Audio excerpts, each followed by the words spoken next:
Bismillahirrahmanirrahim. Assalamualaikum warahmatullahi wabarakatuh. Perkenalkan, nama saya Lena Yuliana, nomor induk mahasiswa 2207060025. Di sini saya sebagai salah satu mahasiswi di program studi pendidikan sosiologi Fakultas Pendidikan di Universitas Nahdlatul Ulama Nusa Tenggara Barat.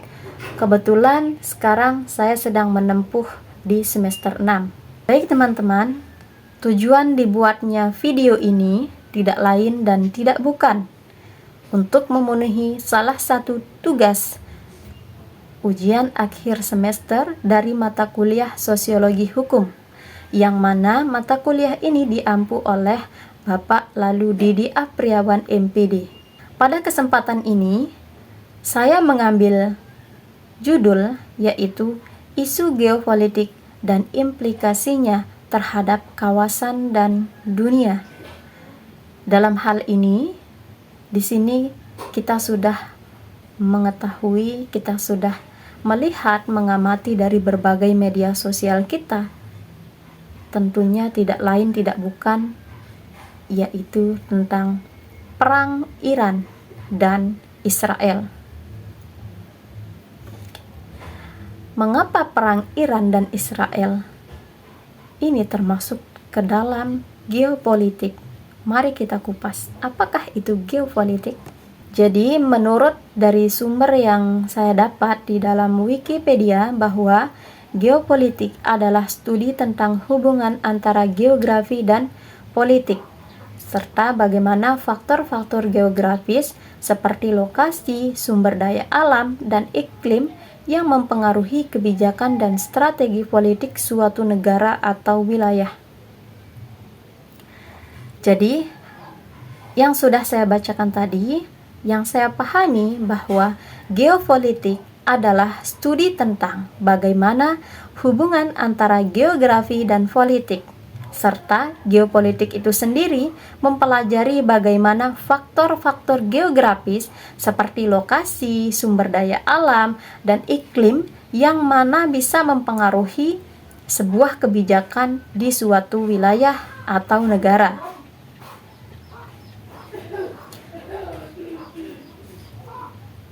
Oke, lanjut.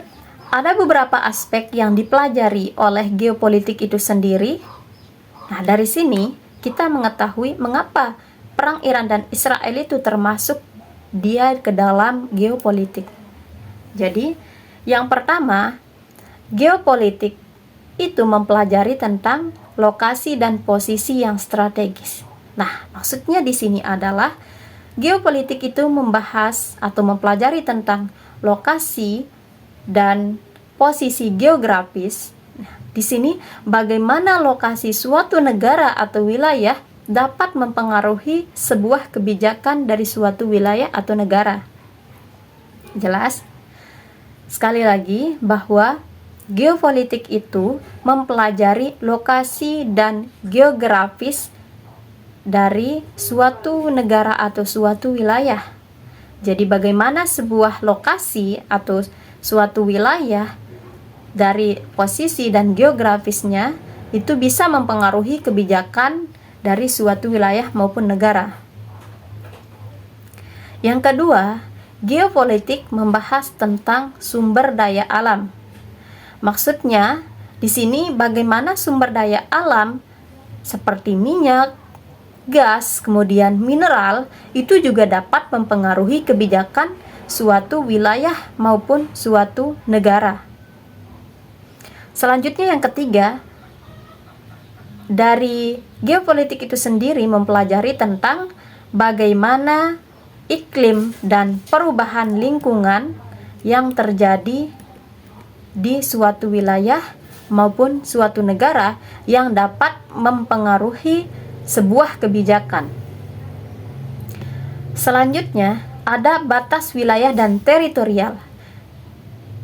Batas wilayah dan teritorial yang di dalam geopolitik ini dipelajari bagaimana batas wilayah dan teritorial itu mempengaruhi kebijakan dan strategi politik di dalam suatu wilayah maupun negara. Yang terakhir, Geopolitik itu membahas tentang hubungan internasional. Jadi bagaimana geopolitik ini mempelajari bagaimana hubungan antara negara-negara dan aktor-aktor lain yang dipengaruhi oleh lokasi maupun geografis tersebut.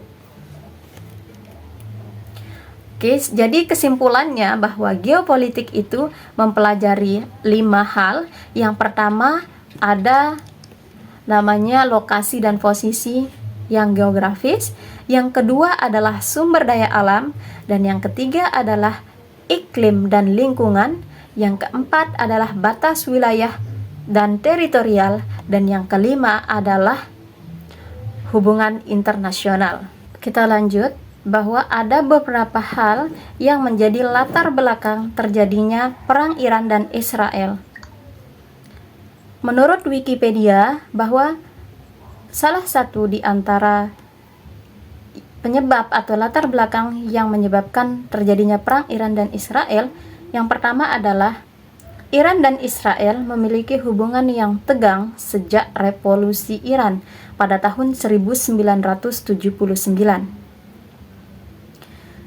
Di sini, hubungan antara Iran dan Israel yang kita ketahui memang sangat kompleks dan tegang sejak 1979.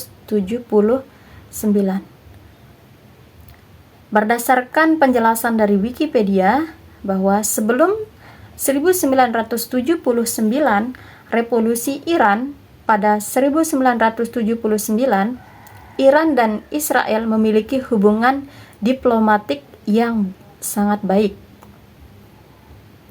Iran di bawah pemerintahan Shah Muhammad Reza Pahlavi yang memiliki hubungan yang sangat erat dengan Israel yang merupakan salah satu negara muslim yang mengakui eksistensi dari Israel itu sendiri. Selanjutnya, sejak revolusi Iran 1979, setelah revolusi Iran yang dipimpin oleh Ayatollah Khomeini, Iran berubah menjadi Republik Islam. Salah satu perubahan besar di Republik Islam adalah perubahan kebijakan luar negeri Iran yang menjadi sangat anti-Israel. Yang awalnya Israel dengan Iran itu memiliki hubungan yang sangat erat. Ya, sejak revolusi Iran pada tahun 1979, antara Iran dan Israel memiliki perubahan besar, yang mana perubahan kebijakan luar negeri Iran yang menjadi sangat anti-Israel, yang awalnya tadi sangat erat, kemudian sekarang menjadi anti-Israel. Selanjutnya, permusuhan. Sejak 1979, Iran dan Israel memiliki hubungan yang sangat tegang. Iran secara terbuka menentang eksistensi Israel dan sering mengecam kebijakan-kebijakan Israel terhadap Palestina. Secara kasat mata ya, kita mengetahui bahwa Israel ini adalah musuh dari Palestina, atau Palestina ini merupakan musuh dari Israel itu sendiri yang kita lihat. Dan ternyata permusuhan antara Iran dan Israel itu sejak 1979, yang mana Iran ini mengecam kebijakan-kebijakan Israel terhadap Palestina. Sudah jelas, dari sejak tahun 1979, Iran ini mendukung Palestina.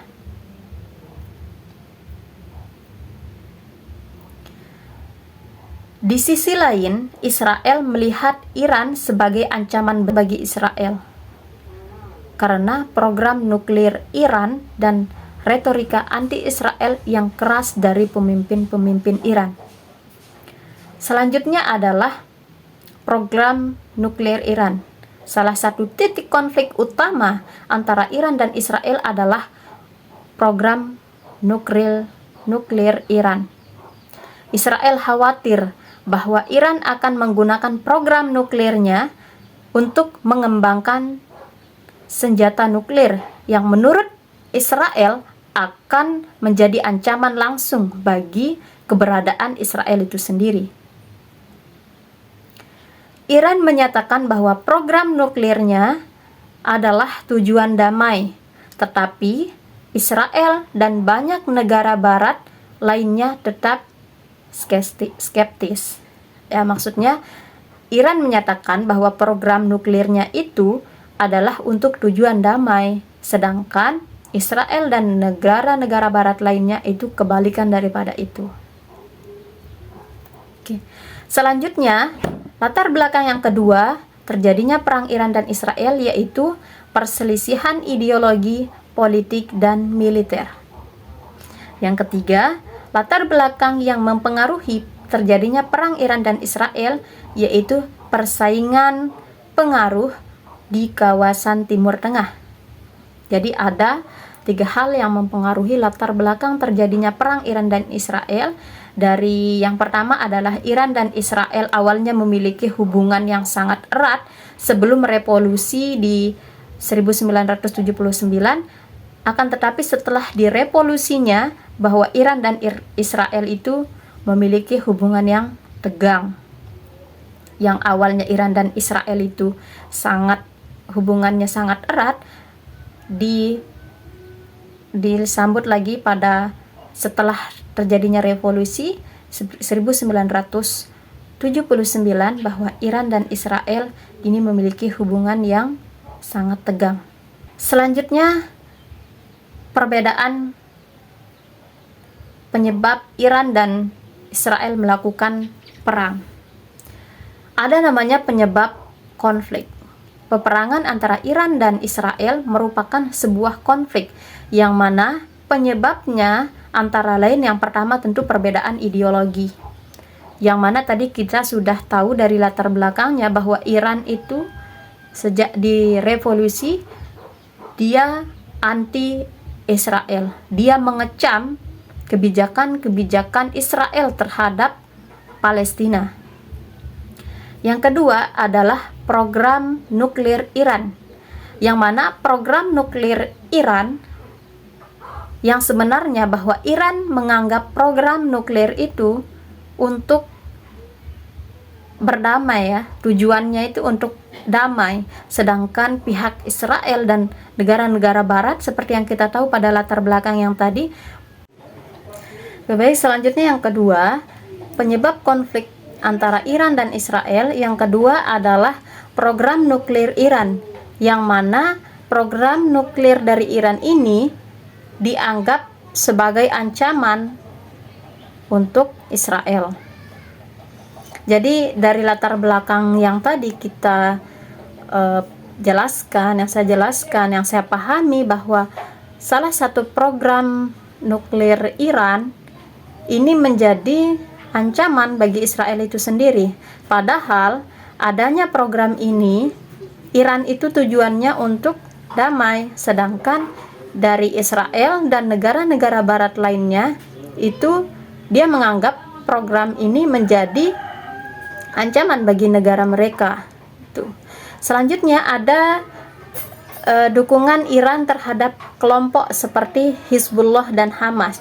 Jadi dukungan Iran terhadap kelompok seperti Hizbullah dan Hamas merupakan penyebab terjadinya konflik antara Iran dan Israel. Selanjutnya ada persaingan regional di Suriah, Lebanon, dan Irak. Ternyata persaingan regional di Suriah, Lebanon, dan Irak ini menjadi salah satu faktor penyebab terjadinya konflik antara Iran dengan Israel itu.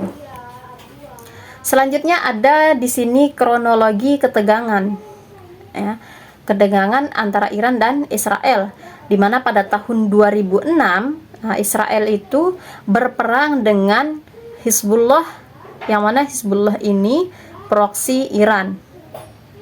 Yang kedua, pada tahun 2010-an, serangan cyber dan sabotase terhadap program nuklir Iran. Ya mungkin karena program nuklir dari Iran itu dianggap sebagai ancaman untuk Israel. Yang selanjutnya ada pada tahun 2020 terjadinya pembunuhan ilmuwan nuklir, tentunya nuklir dari Iran, yang di sini diduga oleh Israel. Yang terakhir 2024 sampai sekarang 2025 adanya serangan drone, rudal, dan pembalasan terbuka dari pihak Iran kepada Israel. Adapun aktor dan kepentingan dari perang Iran dan Israel, yang pertama, Iran itu sendiri menginginkan dominasi regional dan pertahankan sekutu Syiah. Sedangkan Israel ini memiliki kepentingan untuk mencegah ancaman eksistensial, kemudian untuk menjaga superioritas militer. Ada aktor lain di balik Iran dan Israel, yaitu Amerika Serikat, yang mana kita tahu Amerika Serikat ini merupakan sekutu dari Israel itu sendiri, di mana Amerika Serikat ini berperan untuk menekan Iran melalui sanksi-sanksi yang diberikan. Selanjutnya, ada aktor lain di balik terjadinya perang Iran dan Israel, yaitu Rusia dan Tiongkok, di mana Rusia dan Tiongkok ini bermain peran diplomatik dan strategis. Selanjutnya ada dampak regional dari terjadinya perang Iran dan Israel. Yang pertama adalah ketidakstabilan dari Timur Tengah. Yang kedua adalah meningkatnya pengungsi dan korban sipil. Yang ketiga adalah meningkatnya harga minyak bumi. Dan yang keempat adalah ketegangan Sunni Syiah di negara tetangga. Selain dampak regional, di sini kita memiliki dampak global, yang dimana dampak global dari terjadinya perang Iran dan Israel adalah yang pertama ancaman terhadap jalur perdagangan internasional. Yang kedua, polarisasi geopolitik antara Barat vs Timur. Yang ketiga, ada ancaman terhadap keamanan energi global. Yang terakhir, ada kekhawatiran atas profesi nuklir. Mohon maaf, yang terakhir adalah kekhawatiran atas proliferasi nuklir. Selanjutnya, adapun upaya penyelesaian dari perang Iran dan Israel, yang pertama adalah negosiasi nuklir melalui JCPOA. Kemudian yang kedua ada mediasi oleh negara-negara Arab dan Eropa. Yang ketiga adalah peran PBB atau resolusi damai dan pengawasan hak asasi manusia atau HAM. Dan yang terakhir ada tantangan, yakni ketidakpercayaan yang mendalam.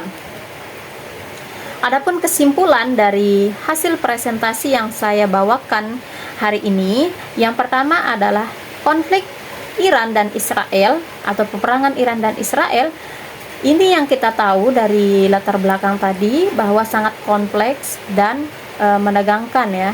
Yang kemudian dampaknya atau kesimpulan dari presentasi kita, yakni dampaknya dari perang Iran dan Israel itu dapat kita rasakan hingga skala global. Jadi selanjutnya, yakni kesimpulan dari hasil presentasi yang saya sampaikan pada hari ini, yakni solusi dari perang Iran dan Israel hanya dapat dicapai melalui diplomasi jangka panjang. Selanjutnya, pentingnya peran komunitas internasional dalam mendorong perdamaian antara Iran dengan Israel. Baik teman-teman, mungkin hanya ini yang dapat saya sampaikan. Kurang dan lebihnya saya mohon maaf. Sekian, saya Lena Yuliana, pamit undur diri. Wallahul muwafiq ila aqwamit thoriq. Wassalamualaikum warahmatullahi wabarakatuh.